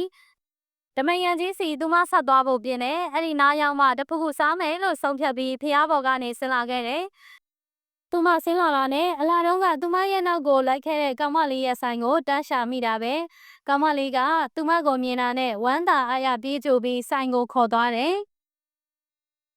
ရုံးပစ္စည်းလေးတွေကိုမြင်တော့ထိုင်ကောင်လေးနဲ့ထိုင်ပြီးသူမအသေးစိတ်ကြည့်တယ်ဆိုင်မှာကောင်မလေးရဲ့အမေဖြစ်ဟန်ရတဲ့မျိုးသမီးကြီးတစ်ယောက်ကသူမကိုပြုံးပြပြီးအေးစိတ်ကြည့်တော့သမီးမဝက်လဲကိစ္စမရှိဘူးစိတ်ကြိုက်တာကြီးအာမနာနဲ့သမီးလက်ဆောင်လေးပေးခြင်းလို့လိပ်စာကတ်လေးတွေထည့်လို့ရတယ်ရုံမှုအသေးလေးကြည့်ခြင်းနဲ့မျိုးသမီးကြီးကရုံမှုအသေးလေးတစ်ခုကိုသူမစီလှမ်းပေးရင်ဒါလေးကနှစ်ဖက်လားနောက်ထပ်တစ်ဖက်သူမရဲ့ညာဘက်လက်ကလက်ပတ်လေးကိုမြင်သွားတဲ့အခါပြောနေရင်းနဲ့ရက်သွားပြီးကြက်သေးသေးသွားတယ်သူမကမသိသေးပဲရုံမှုကိုလှမ်းယူလိုက်ပြီးသေချာကြည့်ရင်နောက်ထပ်ရောပါရှိသေးတယ်အန်ဒီမျိုးသမီးကြီးကသူမမေးတာကိုပြတ်မခေပဲသမီးအသက်30ပြည့်ပြီလားသူမအံ့ဩသွားတာမျိုးသမီးကြီးကိုကြည့်လိုက်ပြီးသမီးအရင်လကအသက်30ပြည့်တာအန်တီဘယ်လိုလုပ်သိလဲမျိုးသမီးကြီးကပြည့်ရွေးနေတဲ့မျက်နှာကိုပြင်လိုက်ပြီးဟင်းဒီလိုပဲမှတ်ကြည့်လိုက်တာဟာဒီသမီးကအခုအသက်25ရှိပြီလေခုနကသမီးကိုလိုက်ပို့တဲ့ကလေးမလေးပေါ့မျိုးသမီးကြီးကနောက်ထပ်ရုံမှုပုံစံတစ်ခုကိုထုတ်ပြပြီးစကားဆလွှဲလိုက်တယ်ဒါကတော့တစ်ဖက်လားအမတ်တရရေးချင်လဲရတယ်ဟုတ်လားဒါဆိုသမီးဒါလေးယူမယ်နာမည်လေးထိုးပေးပါနော်မျိုးသမီးကြီးကကညစ်တန်လေးကိုယူလိုက်ပြီးနာမည်ပြောသမီးမှိုင်းဝေကညစ်တန်နဲ့တေချာလှပအောင်နာမည်ကိုကနုတ်ပုံစံရေးဆွဲရင်ဘယ်မှာတဲလဲသမီးမျိုးတစ်ထဲကဟိုတယ်ဝင်းစတာမှာအော်နီးတာပဲကြာအောင်မလား3ရက်4ရက်လောက်တော့ကြာမယ်ထင်တယ်ကနုတ်ပုံကိုအချောတက်ပြီးတော့သူမစီလှမ်းပေးလိုက်ရင်လက်ပတ်ကိုထပ်ကြည့်လိုက်တော့သူမကသတိထားမိပြီးကြောက်စိမ်းကအစ်စ်မဟုတ်ဘူးအန်တီရိုးရိုးကြောက်ပဲအော်မိဘအမွေနှစ်လားဟောအန်တီသိပြန်ပြီမဟုတ်ပါဘူးသမီးရဲ့လက်ပတ်လေးကရှင်းဟောင်းလက်ကောက်လိုမျိုးလေဒါကြောင့်မေးကြည့်တာအဲ့ဒီအမျိုးသားစီမှာလဲအဲ့ဒီလိုငကတစုံအဲ့ဒီလိုမျိုးငကတစုံရှိတယ်အဲ့ဒီငကကရောမိဘအမွေနှစ်ပဲလားမျိုးသမီးကြီးကပြုံးပြီးခေါင်းခါလိုက်တာသူ့ဘဝမှာအချစ်ရဆုံးသူခြံရစ်ခဲ့တဲ့ပစ္စည်းလေးသူ့ချစ်သူစီကရခဲ့တဲ့ငကလေးပေါ့သူမမေးရမှာအာနာသွားလို့ဘာမှဆက်မပြောနိုင်ပဲအော်အဲ့ဒီပစ္စည်းလေးကိုသူကတိတ်ပြီးတော့တမျက်တနိုးရှိလာတယ်။အန်တီကိုတော့တစ်ခါပဲထုတ်ပြဘူးတယ်။ဒါကလည်းဇနီးမယားတယောက်အနေနဲ့သိတဲ့တိထိုက်တယ်ထင်လို့ထုတ်ပြောပြတာ။အန်တီကလည်းသူမျက်နှိုးလှတဲ့ပစ္စည်းလေးဆိုတော့ဘာမှတော့မပြောပါဘူးကွယ်။ငငယ်တုန်းကတော့မနာလို့ဖြစ်တာပေါ့ အင်းဘောအန်တီရဲ့ဥတိုမှာပေါ့အရင်ကြီးစားရဲ့အမှတ်တရဆိုတော့လေအခုရောအဲ့ဒီငကက်လေးရှိသေးလားနောက်ပြီးအန်တီကရောဥတိုသေးလားမျိုးသမီးကြီးကရှက်ရဲလိုက်ပြီးငကက်လေးကအခုတည်းရှိသေးပါအန်တီကတော့ဥမတိုတော့ပါဘူးကွယ်သူ့ကိုနားလည်အောင်စူးစမ်းပြီးသူ့ဘေးမှာနေခွင့်ရတာအန်တီတို့အကောင်းဆုံးသောဆုလက်တစ်ခုပဲမဟုတ်လားသူကအန်တီပေါ်သိကောင်းတယ်ချစ်လဲချစ်တယ်ဒါပေမဲ့သူ့ချစ်သူကိုအခုတည်းမမေ့နိုင်သေးဘူးပကံမှာသူရှိနေရခြင်းရဲ့အကြောင်းပြချက်တစ်ခုကသူ့ချစ်သူကြောင့်ပဲလေဇလန်းကိုရေးရမသိပေမဲ့မျိုးသမီးကြီးရဲ့ခံစားချက်ကိုသူမအမတန်တနာသွားတယ်မိမတယောက်ကတကယ်ချစ်မိတဲ့အခါအရာအလုံးနားလေခွလို့ပေးနိုင်နေဆိုတာတကယ်ကိုမှန်နေတာပဲသူမဘာမှထပ်မမေးတော့ပဲကြာတင်ငွေကိုရှင်းပြီးပြန်မဲ့ပြင်တော့မျိုးသမီးကြီးကသူမရဲ့လက်ကိုလှမ်းဆွဲလိုက်ပြီးသမီးသူမမျိုးသမီးကြီးကိုလှည့်ကြည့်လိုက်တယ်တခုခုပြောချင်ပုံရပေမဲ့ထွက်မလာဘူးခဏကြာမှမိုင်းဝေကသမီးရဲ့ချစ်သူလားသူမပြုံးပြလိုက်ခါကောင်းနေလိုက်တယ်သူ့ကိုပကံခေါ်မလာနဲ့နော်သူမရဲ့အပြုံးတွေလမ်းတစ်ဝက်မှာပျောက်သွားခဲ့ပြီးမျက်မှောင်ကျုပ်လိုက်တယ်။ရင်ထဲဒိတ်ခနဲ့နေပေမဲ့ဘာမှဆက်မပြောတော့ပဲရွှေကူကြီးကနေခတ်တော့လေးဆင်းခဲ့တယ်။ဤဖိုင်နာရောက်တော့တယောက်ကြည့်နေသလိုခံစားရတာမို့ဘေးကိုကြည့်လိုက်တယ်။သူမတပ်ပေညုကိုဖျက်လာတော့ဗဇက်ကနေတခုခုရေရွတ်နေတဲ့အဖွားကိုပဲအညိုရောင်ချီတဲ့အပေါ်တက်လေးဝတ်ထားတဲ့အဖွားကိုသူမအနာကိုပြေးလာနေပေမဲ့အသက်ကြီးနေတာကြောင့်တော်ယုံရှိမရောက်ရိုင်ထိုးပြီးသူမအနာကိုခတ်တော့လာနေတယ်။ပတ်စံတောင်းဖို့လာတယ်လို့ထင်လိုက်ပေမဲ့ဝါအိုရဲ့မျက်လုံးတွေကိုအနီးကမြင်လိုက်ရတဲ့အခါသူမလန့်သွားတယ်။ရန်လူနေတဲ့အကြည့်တွေစူးရှလှတဲ့အကြည့်တွေမုံတီးယွန်ရှာနေတဲ့အကြည့်တွေလို့သူမဘာလို့တွေးနေမိပါလဲ။သူမရဲ့စိတ်အာရုံကိုသူမဝေခွဲမရခင်မှာပဲအဖွားကသူမကိုတောင်ဝေးနဲ့ရိုက်ချလိုက်တယ်။ရုတ်တရက်ထိမထားတာကြောင့်လန့်ပြီးနောက်ဆုတ်လိုက်တော့ခြေထောက်ခောက်ပြီးမြေကြီးပေါ်ပုံရက်သားလဲကျသွားတယ်။အဲ့ဒီအချိန်အဖွားအိုကပြန်လာခြင်းအောင်နင်ဒီကိုပြန်လာခြင်းအောင်နင်တို့တွေပြန်လာရင်မဆိုင်တဲ့သူတွေတရားတော့မယ်ငါအကိုကိုနင်တို့တတ်ခဲ့တာနင်တို့ဝစ်ကြွေးကြမဆိုင်တဲ့သူတွေတည်ခဲ့ရတာနင့်ကိုငါဘွားဆက်တိုင်းလိုက်တတ်မယ်ဘသူမှမသေးရဖို့ငါနင့်ကိုတတ်မယ်အဖွားအိုကငိုယိုပြီးတောင်ဝင်းတဲ့သူမကိုရိုက်တယ်အသက်ကြီးပြီးအားနေနေတာမို့တိတ်မနာပေမဲ့သူမပူထူပြီးဘာလုံးလို့လောက်ရမယ်မသိဘေဘီကိုကြည့်တော့အကုန်လုံးကရက်ကြည့်နေတယ်ဘသူမှဝင်မဆွဲကြဘူးအဲ့ဒီအချိန်မှာပဲရုံးဆိုင်ကအမျိုးသမီးကြီးကပြေးဝင်လာခဲ့ပြီးဒေါ်ချင်းမလုပ်ရဘူးလေဟဲ့ဝိုင်းဆွဲကြလေနင်တို့တွေကလည်းဘာလို့ရက်ကြည့်နေကြတာလဲမျိုးသမီးကြီးပြောတော့မှအကုန်လုံးဒေါ်ချင်းကိုဝိုင်းဆွဲကြတယ်သူမကိုတော့ဘသူမှလာမထူပေးဘူးမျိုးသမီးကြီးကသူမကိုပြေးထူပြီးဘာဖြစ်သွားသေးသလဲသမီးတအားနာသွားသေးလားသူမခေါင်းခါပြလိုက်ပေမဲ့အသားတွေတုံရင်ပြီးမျက်ရည်တွေကျလာတယ်မျိုးသမီးကြီးကသူမကိုတနာစဝဲမျက်လုံးနေနဲ့ကြည့်ပြီးအဖော်မပါပဲဒီနယ်မြေကိုမလာသိမှုသမီးအသိရှိလားဖုန်းဆက်လန့်ခေါ်လိုက်ပါလားဒါမှမဟုတ်သမီးကိုအန်တီလိုက်ပို့ပေးမယ်သူမအိတ်ထဲဖုန်းကိုထုတ်ပြီးကတော့ကရင်နဲ့ခေါ်လိုက်မိတာကသူမရဲ့အချစ်ဆုံးတငယ်ချင်းမလေးအေးမအခန်းတော့ငါသာပကံမှာရှိမနေရင်နေဘယ်လိုလုပ်မလဲလင်းထုံအေးမကစိုးရိမ်တကြီးနဲ့ပြောနေတာကိုဂရင်ပေါ်မှာတံမြာရည်တောက်ခါငိမ်ပြီးထိုင်နေတဲ့သူမကခွန်းတော့မပြန်ပဲတခုခုကိုတွေးမိပြီးတေချာတာကငါ့ကိုအိမ်မက်ခေါ်ဆောင်လာတာအေးမကအားမလို့အားမရဖြစ်ပြီးသူမရဲ့ဘေးကိုလက်ခနဲ့ရောက်လာကထိုင်ချလိုက်တယ်သူမရဲ့လက်ထဲကခွက်ကိုဆွဲယူလိုက်ပြီးစပွဲပေါ်တင်လိုက်ရင်နေဆက်မလုံးနဲ့တော့လင်းထွန်းနေကိုကြည့်ရတာလဲပုံမှန်မဟုတ်ဘူးခေပညာတတ်တယောက်အနေနဲ့ချင့်ချိန်စဉ်းစားကြည့်လေခေပညာတတ်မို့အရာအလုံးကိုတိတ်ပန်နီးကြလိုက်ကြည့်ရမယ်လို့မှမရှိတာဟာလောကမှာတိတ်ပန်နီးနဲ့ရှင်းပြလို့မရတဲ့တိတ်ပန်ဖြစ်ရလုံးတွေတောင်အများကြီးရှိသေးတာပဲမဟုတ်လားနင်းစကားကိုကတ်မပြောနဲ့နော်ငါကိုမိုင်းဝေကိုဖုန်းဆက်တိုင်ပြလိုက်မှဘာမှတ်နေလဲအေးမကချင်းချောက်တယ်လို့ပြောနေရကြောင်းသူမလန့်သွားပြီးကိုတော့မတိုင်ပါနဲ့ဟာသူသိရင်မမီတို့သိကုန်လိမ့်မယ်အင်းပါကတပြင်းချပြီးကောင်းခါတယ်ဘာမှတော့ဆက်မပြောဆက်ပြောလဲမောယုံပဲရှိမယ်ဆိုတာအေးမသိပြီးသားလေအေးမအကြောင်းသူမသိတယ်လို့သူမရဲ့အကြောင်းကိုလည်းခေစိတ်တွင်ကြအေးမအကုန်သိရဲ့သူမအပေါ်ကိုကလွှမ်းမိုးမှုရှိတယ်လို့အေးမကောက်ချက်ချထားတယ်တက္ကသိုလ်တက်ခနဲကခင်မင်လာခဲ့တဲ့တငယ်ချင်းဆိုပေမဲ့ငယ်ပေါင်းကြီးပေါ်တွေလိုမျိုးရင်ဖွင့်ပေါ်ရင်ဖို့ပဲဖြစ်နေခဲ့တာသူမကပကြီးဆွဲရတာဝါသနာပါတယ်ကလေးတွေနဲ့နေရတာပြောတယ်သူမကိုယ်တိုင်လည်းမုံမခမှာကြီးပြင်းလာတော့ကလေးတွေကိုကိုချင်းစားတယ်ဝိဇာမိဘတွေစီရောက်သွားပေမဲ့သူမအတွက်အရေးကြီးဆုံးကမုံမခပဲအိမ်မှာကြတော့သူမနဲ့မတူပဲချမ်းသာတဲ့မိသားစုမျိုးရိုးကနေဆင်းသက်လာတာအိမ်မှာကထက်မြက်တယ်စ조사တယ်သူမရဲ့ဝါသနာကခရီးသွားခြင်းပဲ ကြောင်းပြီးတော့မိဘလုပ်ငန်းဖြစ်တဲ့ဟိုတယ်လုပ်ငန်းမှာဝင်မလုပ်ဘဲလမ်းညွန်ဝင်ခဲ့တယ်ငယ်တော့ရွယ်တော့မြန်မာပြည်အနှံ့ပတ်ခဲ့ပြီးအခုသူမရဲ့အဖေအသက်ရွယ်ရလာတော့ဟိုတယ်လုပ်ငန်းကိုသူမပြန်ဦးစီးရမယ့်အချိန်ရောက်လာတာကြောင့်မိုးရမြေဖြစ်တဲ့ပကံမှာပဲသူမအခြေတကျဖြစ်ဖို့ကြိုးစားနေတယ်မိသားစုစီးပွားရေးဆိုပေမဲ့လည်းအိမ်မကိုရိုင်းကတော်တာကြောင့်အခုအခါပို့ပြီးအောင်မြင်နေပြီနင်ကိုမိုင်းဝေသိရင်အခုချက်ချင်းလာခုံပါနော်ငါတော့ဂျားကနေမျက်နှာပူရအောင်မယ်လင်းလင်းထွန်းရဲ့ဘာမှမျက်နှာမပူနဲ့ငါတစ်ပတ်လောက်ပဲနေမှာပြီးရင်ရတတို့စီကနေတဆင့်ပြန်มาပဲလေအရင်ကလည်းငါတစ်ပတ်လောက်မိုးမခမှာနေကြပဲကိုအေးပါနေစက်နေနိုင်ရင်ပြီးတာပဲငါထပ်ပြီးစိတ်ပူတာကနေတခုခုဖြစ်သွားမှာကိုပဲသူမအိမ်မမသိအောင်တပြင်းခိုးချလိုက်တယ်အိမ်မကိုအိမ်မကိစ္စပဲပြောပြလိုက်တာအဖွားအိုသူမကိုရိုက်တဲ့အကြောင်းမပြောဘဲနေလိုက်တယ်ရွှေကူကြီးမှာမျက်စိလဲနေပြီလို့ပဲပြောတာနဲ့ချက်ချင်းရောက်လာရောသူဒီမှာရှိနေရတဲ့သူ့ကိုကြိုတင်အကြောင်းမကြားလို့ဆိုပြီးစိတ်ဆိုးနေလိုက်တာများ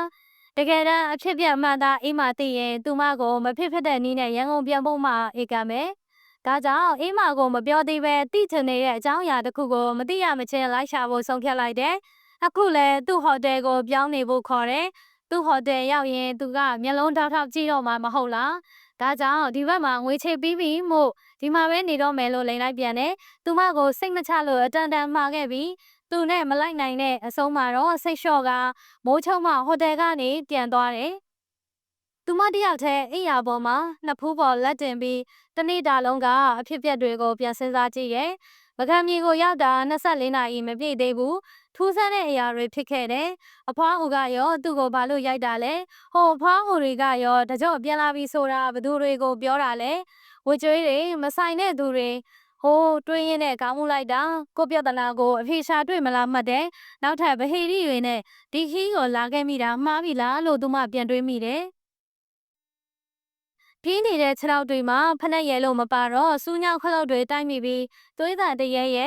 ဖုံတွေကြားတဲ့ခြေလမ်းတွေမရိုင်အောင်ထိန်းထားပေမဲ့တစ်ချက်ရိုင်သွားတယ်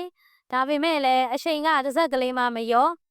မြေဒီလန်းထဲကနေလေကွင်းပြင်ကိုဖြတ်ပြီးပြေးဖို့ပြင်တယ်အဝေးကနေမြင်ရတဲ့ဓမယန်ကြီးကိုလှည့်ကြည့်ပြီးပါဇက်ကနေလဲဆူတောင်းမှုတွေရေရွတ်ရင်အချိန်ပုံမြင့်အောင်ပြေးလိုက်တယ်ချော်လဲကျသွားလိုက်ကုန်းယုံပြန်ထပြီးပြေးလိုက်နဲ့တဘို့လုံးတုံရင်မောဟိုက်နေတယ်မဆိုင်ပဲကျလာတဲ့မျက်ရည်စတွေကိုလည်းတုတ်ဖို့တတိမရရင်းဟီတန်တွေကြားနေရတယ်ရင်းခွာတွေမြင်နေရတယ်ကြာပုတ်တန်တွေနဲ့အတူမြင်းတွေကစုံပေါက်ပြီးစန့်ကျင်ဘက်ရက်ကိုသွားတာကိုမြင်ရပြန်တယ်မြင်းခွာတွေစုစုပေါင်း16ခုမြင်းက4ကောင်မြင်းဟီတန်တွေစူညံသွားတာနဲ့တပြိုင်နက်သူမရဲ့ခြေလမ်းတွေတုံကနေရက်သွားပြီးမြေကြီးပေါ်ကိုပုံရက်သားလဲကျသွားတယ်သူမရေဘက်တွေနာကျင်နေရပြီးသူမခေါင်းပေါ်ကိုမိုးကြိုးပစ်ချလိုက်တယ်လို့ခံစားရပြီးနေရာမှာတင်အဝိပြန်ပျောက်ဆုံးသွားတဲ့အလားပဲမျက်ရည်ကျဖို့ကိုသတိမရတော့ပဲလက်ထောက်လိုက်တဲ့မြေကြီးကိုညာဘက်လက်နဲ့ဆုပ်ကိုင်လိုက်ပြီးနာကြီးမုံတီးစွာနဲ့ဓမယန်ကြီးကိုကြည့်ရင်တန်စရာဘဝအဆက်ဆက်သူဤလောင်မြိုက်ခြင်းကိုဖန်တီးရတဲ့သူဖြစ်ပါစေအမုန်းတရားတွေရှိကြပြီးကျွန်တော်မျိုးမရှိဒူးထောက်ရတဲ့သူကျွန်တော်မျိုးမထက်နှိမ်ကြတဲ့သူဖြစ်ပါစေဒါအိမ်မက်မှန်သိပေမဲ့မျက်လုံးတွေကဖွင့်မရသူမစူးစမ်းပြီးကုန်းထားပေမဲ့လူကတုတ်တုံမြမလုံနိုင်အပေါ်ကနေတယောက်ယောက်တက်ဖိထားသလိုခံစားရတယ်လယ်ပင်တွေခြောက်ကပ်လာပြီးအသက်ရှူကျက်လာတယ်သူမနိုးထမှဖြစ်မယ်ဒီအိမ်မက်ကနေနိုးထလာမှဖြစ်မယ်မဟုတ်လားမျက်လုံးတွေကပိတ်ထားပေမဲ့ညက်ရည်တွေဆွဆွနေတယ်မကြခင်အသက်ရှူလို့မရတော့မှတော့စိုးရိမ်နေတော့ကျဲလောင်တဲ့အတန်တစ်ခုကသူမရဲ့နားထဲတိုးဝင်လာတယ်ဖုန်းလာတဲ့အတန်တယောက်ယောက်ကသူမကိုနိုးထနိုင်ဖို့ကူညီပေးလိုက်တာပဲဖုန်းတန်ကြောင့်သူမအိမ်မက်ကနေနိုးထလာခဲ့ပြီးဖုန်းကိုကောက်ကင်လိုက်တယ်ဟယ်လိုမာမီဟုတ်နေကောင်းတယ်ညနေဘက်မိကနေအိပ်ပျော်သွားလို့အဆင်ပြေပါတယ်မာမီပြပွဲအတွက်ပကြီးလေးလဲအေးစိတ်ဆွဲနေလို့နောက်ထပ်ရက်နည်းနည်းကြာနေလိုက်အောင်မယ်နော်ဟုတ်ကဲ့မာမီဖုန်းချလိုက်မှပဲမျက်ရည်ဇက်တွေကိုတုပ်ဖို့တတိရသွားတယ်ရေတဘူးကိုခက်မြန်မြန်မောချလိုက်ပြီးထိုင်ကုန်ပေါ်မှာခြေပြက်လက်ပြထိုင်ချလိုက်တယ်နိုင်ကိုလှမ်းကြည့်တော့ည8နာရီပဲရှိသေးတယ်အင်းပန်ပြန်သွားပြီးကလေးကသူမဂရင်မော်လှမ်းချလိုက်ရင်အိပ်ပျော်သွားတာပဲသူမဒီအိမ်မက်ကိုမမတ်တာကြပြီမဟုတ်လားတေချာပြန်စဉ်းစားကြည့်တော့မကြသေးဘူးနေတိုင်းမမတ်တော့တာပဲနေမယ်သူမဒီအိမ်မက်မပြီးတိုင်းကြောင်ရွံ့မှုတွေနဲ့အမြဲနိုးထလာခဲ့တာကြောင်ရွံ့မှုတွေကိုဖြေဖြောက်ဖို့သူမရဲ့အနားမှာမုံမခပင်တွေရှိမနေခဲ့ဘူး လူတိုင်းမှာကြောက်ရွံ့မှုတွေကိုဖေဖျောက်ဖို့သူနည်းသူဟန်ရှိကြတယ်မဟုတ်လားထူထပ်မြင့်ဆိုမိုးတအားရွာရင်ကြောက်တယ်မိုးရွာတဲ့တိတ်မထွက်တဲ့ထူထပ်မြင့်အတွက်မိုးတိုက်တဲ့အခါကော်ဖီပူလေးနဲ့ဆောင်းလေးပက်ပြီးထားရင်အကြောက်ပြေတယ်ဟိမန်ကြတော့တမျိုးသူလည်းအိမ်မက်ဆိုးတွေမက်လေးရှိတယ်အဲ့ဒီအိမ်မက်တွေထဲမှာသူ့အမေကသူ့စီပြန်လာပြီးပြန်ခေါ်မသွားနိုင်ဘူးအဲ့ဒီလိုအိမ်မက်ဆိုးတွေကိုမှတ်တိုင်းဟိမန်ကအရှိုက်ကြီးတငင်ငိုတယ်တယောက်တည်းမအိပ်ရဲပဲအနီးနားကကတင်ကိုတိုးဝေးအိတ်တယ်တစုံတယောက်ရဲ့နွေ့နွေ့ထွေးထွေးဖတ်ပေးထားမှုကိုသူလိုအပ်တယ်သူမကရောသူမမုံမခကနေထွက်လာခဲ့တော့ကအသက်10နှစ်မှာနောက်ထပ်ကဘာတစ်တစ်ခုကိုတိတ်ဆောက်မယ်ဆိုတော့သူမတိတ်ဝမ်းနေခဲ့တာဘလို့မှမုံမခနဲ့မခွဲနိုင်ခဲ့ဘူးဒါပေမဲ့အမေလေးတို့အမေကြီးတို့ရဲ့ဆန္ဒကိုသူမမငင်းဆန်ရဲဘူးအဲ့ဒီနေ့ကသူမမုံမခပင်အောက်မှာအသေးအတန်ထိုင်ကုန်နေတော့ရတရောက်လာတယ်လက်ထဲမှာပန်းဝအသေးလေးနဲ့ချစ်စရာပင်လေးအဲ့ဒီအပင်လေးကလည်းမိုးမခပင်နဲ့မိုးမခရဲ့ဥယျာဉ်ထဲမှာရှိတဲ့မိုးမခအပင်လိုမျိုးအပင်ကြီးလည်းမဟုတ်ဘူးမိုးမခလို့ခေါ်တဲ့ကျမတို့နေတဲ့နေရာကိုအမေလေးကနာမည်ပေးခဲ့တာဘလို့အတိတ်ပဲမျိုးပေးခဲ့တာလဲဆိုတာကိုအမေလေးပြောပြဘူးလို့သိခဲ့ရတယ်အမေလေးချင်းပြင်းနေသွားပြီးပြန်လာတော့ဒီဂေဟာကိုမိဘမဲ့ဂေဟာလို့လူတွေခေါ်ကြတာကိုပြောင်းဖြစ်မယ်လို့ပြောတယ်အမေကြီးကနေဘလို့နာမည်ပေးမလဲဆိုတော့မိုးမခလို့ပေးမယ်ခြံထဲမှာလည်းမိုးခပင်တွေစိုက်မယ်တဲ့ချင်းပြည်နယ်ကရိရေကန်ရဲ့ဘေးပတ်လည်မှာစီယိုးပေါင်တရံရစ်ဝိုင်းပေါက်နေတဲ့မိုးမခပင်တွေဆိုတာရှိတယ်အဲ့ဒီမိုးမခပင်တွေကိုဝိညာဉ်ချမ်းစည်းရိုးပင်လို့ခေါ်ကြတယ်သူတို့ရဲ့အယူဆအရတေဆုံးသွားတဲ့ဝိညာဉ်တွေကရိရေကန်ကိုလာကြတယ်အဲ့ဒီဝိညာဉ်တွေကိုစောင့်ရှောက်ပေးရတဲ့အပြင်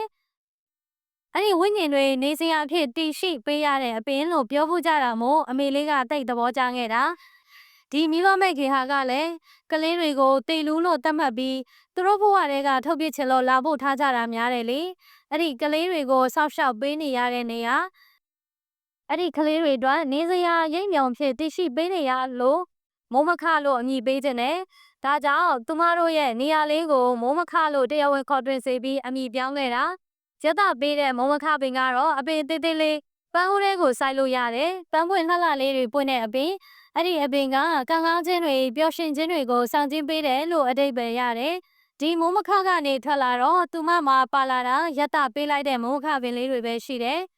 နေရာသစ်ဘဝသစ်မှာအထီးကျန်လာတိုင်းမိုးမခပင်တွေကိုမြင်တဲ့အခါမိုးမခကသူမနဲ့အတူတူရှိနေပါတယ်ဆိုတဲ့ခံစားချက်ကိုပေးစွမ်းနိုင်ခဲ့တယ်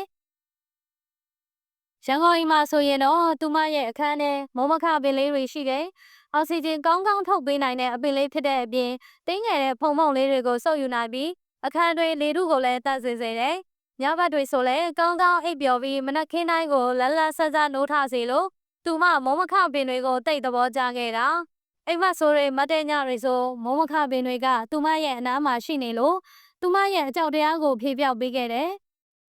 အခုတော့သူမကမိုးမခရဲ့အဝေးမှာမိုးမခပင်တွေရဲ့အဝေးမှာနောက်ပြီးရတရဲ့အဝေးမှာမို့သူမရဲ့အကြောက်တရားတစ်ခုကိုဘလို့ဖြေပြောင်းရမလဲသူမမသိတော့ဘူးသူမအိပ်ပျော်ရင်အိမ်မက်တွေဆက်မှတ်အောင်မဟုတ်လားမအိပ်ဖဲထိုင်နေရင်မှကောင်းမယ်ဆိုပြီးသူမပကံကိုရောက်လာခြင်းရဲ့အစကိုပြန်တွေးမိတယ်သူမအသက်30ပြည့်တဲ့ညကနေစပြီးရပ်ပေါင်း30တိတိအိမ်မက်တစ်ခုတည်းကိုမတ်ခဲ့တယ်အိမ်ဘက်ကနိုးထတိုင်းလဲမိုးကျမှုတွေနဲ့မခံရနိုင်အောင်မောဟိုင်းနေရတယ်သူမအိမ်မက်ထဲမှာမြင်ခဲ့တာကဓမယန်ကြီးသူမပကံကိုတစ်ခါမှမရောက်ခဲ့ဘူးအကြောင်းမျိုးကြောင့်အိမ်မစီလိုက်သွားမယ်လို့တိုင်းပြတ်သွားခဲ့တာကြောင့်မရောက်ဖြစ်တာအိမ်မက်နဲ့ပကံနဲ့ဓမယန်ကြီးနဲ့သူမဘလို့တွေဆက်ဆက်မှုရှိနေမလဲသူမသိကျင်စိတ်ပြင်းပြလာခဲ့တယ်ရက်30ကျော်တော့အိမ်မက်ကဆက်မမတ်တော့ပေမဲ့ပကံကိုသွားကျင်စိတ်ကတအားတောင်းတလာခဲ့ပြီမို့သူမခီးထွက်ဖို့ဖြစ်လာခဲ့တယ်ဒီအိမ်မက်တွေကိုမမီတို့ကိုပြောပြလဲမမီတို့ကယုံမှာမဟုတ်ဘူးနောက်ပြီးကိုရောမယုံတဲ့အပြင်ရေတောင်ရနေအောင်မှာဟဲ့ဒီတော့အကောင်ဆုံးကမိုးမခကိုပြန်မယ်ပြီးရင်ပကံသွားမယ်ကို့အစီအစဉ်နဲ့ကိုမိုးမခကိုရင်လာခဲ့တယ်အမေကြီးကိုအဲ့ဒီအကြောင်းပြောတော့အမေကြီးကတန်တော်နားထောင်နေတယ်နောက်တော့မှတခုခုကိုသတိရောက်သွားဟန်နဲ့အခန်းထဲကပစ္စည်းတစ်ခုကိုယူပြီးသူမကိုပေးတယ်ဘူးလေးတစ်ခုသူမဘူးလေးကိုဖွင့်ကြည့်လိုက်တဲ့အခါစာလေးတစ်စောင်ထွက်လာတယ်အသက်30ပြည့်တဲ့အခါဒီလက်ပတ်လေးကိုပတ်ပေးလိုက်ပါတယ်ရှင်းအောင်လက်ပတ်နဲ့တူတယ်အလဲမှာကြောက်စိမ့်လုံးလေးတစ်ခုပါတယ်ကျန်တာကဘာမှထူးထူးခြားခြားမရှိအိမ်မက်နဲ့ဘလို့ပါဝင်ပတ်သက်နေလဲမသိပေမဲ့သူမအတွက်ဒီလက်ပတ်လေးကမိဘရင်းချတွေစီကနေပထမဆုံးနဲ့နောက်ဆုံးကြံခဲ့တဲ့ပစ္စည်းဖြစ်တဲ့အတွက်သူမတမိုးထားရမယ်လေ မိုးမခကိုသူမရောက်လာပုံကတိတ်တော့ထူးထူးဆန်းဆန်းမဟုတ်ခြံထဲမှာခြေထောက်လေးတစ်ခုနဲ့အနှီးလေးပတ်ပြီးလာထားသွားတာပါချင်းလေးထဲမှာဆာလေးနဲ့ဘူးလေးတစ်ခုပါတယ်ဆိုတာကိုတော့သူမအသက်30ပြည့်မှသိလိုက်ရတယ်မိုးမခမှာနေရတာသူမတိတ်ပြောပါတယ်သူမနဲ့ရွယ်တူရက်တလည်းရှိတော့သူမအတွက်ပိုပြီးပြည့်ပြည့်စုံတယ်လို့ခံစားရတယ်ရက်တမိုးမခကိုရောက်လာတာကိုတော့သူမတို့ခုချိန်ထိမသိဘူးသူလည်းမွေးကင်းစာရွယ်တဲ့ကရောက်လာတာလို့ပဲသိထားတယ်အသက်10နှစ်မှာတော့သူမရဲ့ကတရားကပြောင်းလဲသွားတယ်ရန်ကုန်ကမွေးစားမဲ့သူတွေကအားလုံးထဲမှာမှသူမကိုရွေးချယ်သွားတယ်မိုးမောက်ခကိုချစ်တဲ့သူမအတွက်ဒါကဝမ်းနည်းစရာကိစ္စဖြစ်ပေမဲ့သူမလိုက်ပါသွားခဲ့ရတယ်မိုးမခကိုချစ်တဲ့စိတ်ကိုတားမရတာမမီတို့ကနားလည်ပေးတဲ့အတွက်မိုးမခကိုသူမအမြဲတမ်းပြန်ပစ်ခဲ့တယ်မိုးမခနဲ့သူမဆိုတာခွဲထားလို့ရတဲ့အရာတွေမဟုတ်မှအကုန်လုံးနားလည်ကြလေအခုတော့အသက်30မှာမထင်ထားတဲ့အကြောင်းအရာတွေပေါ်လာတော့မိုးမခစီကနေသူမပကံကိုထွက်လာခဲ့တယ်မနက်ဖြန်မှာဘာတွေထပ်ရှာဖွေတွေ့နိုင်မလဲတွေးမိရင်ဒီညကိုသူမအိပ်ဖို့မကြိုးစားတော့ဘူးဒီညမှာသူမလိုအပ်နေတာကမိုးမခပင်တွေဒါမှမဟုတ်မိုးမခမှာသူမကောင်းကောင်းအိပ်ဆက်ခြင်းနဲ့နောက်ပြီးမိုးမခတွေကနှွေးထွေးတဲ့သူတယောက်စီကစကားသံအချို့ကြားခြင်းနဲ့ဒါပေမဲ့လည်းသူမဖုန်းကလုတ်တွေကိုနှိပ်ဖို့မကြိုးစားပဲနိုင်မိနစ်တွေထိုင်ရည်အတွက်ရင်မနက်မိုးလင်းတဲ့အချိန်ကိုထိုင်ဆောင်နေမိတော့တယ်Radio with ရှင်းသန့် channel လေးကတင်ဆက်သွားသမျှအကြောင်းအရာလေးတွေကိုစိတ်ပါဝင်စားစွာနားဆင်ပေးခဲ့ကြတဲ့တဦးတယောက်ချင်းစီကိုကျေးဇူးထူးတင်ရှိပါတယ်။နောက်ပတ်ဒီမှာပြန်လည်ဆုံတွေ့ကြမယ်နော်။